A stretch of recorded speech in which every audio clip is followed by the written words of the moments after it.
দেখাবো কিভাবে adjective ফ্রেজকে identify করা যায়। অ্যাডজেক্টিভ ফ্রেজ কী কাজ করে? নাউন বা প্রোনাউনকে ডিসক্রাইব করে, অর্থাৎ যে শব্দগুচ্ছ নাউন বা প্রোনাউন সম্পর্কে কিছু বলে, that is the adjective phrase. So let us start. The chair is made of wood. চেয়ারটা তৈরি কাঠ দিয়ে। এই যে বাক্যটা, এই মেড অফ উড, এটা হচ্ছে ফ্রেজ। কী ফ্রেজ?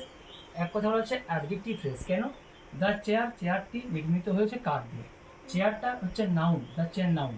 এটা কী দিয়ে তৈরি করছে? চেয়ারের কম্পোনেন্টটা হচ্ছে উড, মেড অফ উড। এক কথায় বলা যায় কি, এটা হচ্ছে adjective phrase. Adjective phrase, EHRAS।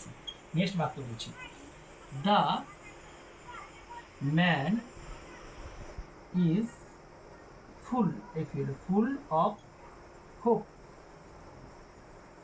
এই যে বাক্যটা, the man is full of hope. এই যে ফুল অফ হোপ, মানুষটি হয়, মানুষটি কি হয়? Full of hope, Ashapurna. এই যে আশাপূর্ণ, ফুল অফ হোপ, এই শব্দগুচ্ছ কোয়ালিফাই করছে দ্য ম্যানকে। দ্য ম্যান হচ্ছে একটা নাউন, তাহলে এটা নির্দ্বিধায় বলা যায় যে অ্যাডজেক্টিভ ফ্রেজ। অর্থাৎ অ্যাডজেক্টিভ ফ্রেজের ফাংশন হলো নাউন বা প্রোনাউনকে ডেসক্রাইব করা, তার সম্পর্কে কিছু বলা, সেটা আমাকে আগে বুঝতে হবে।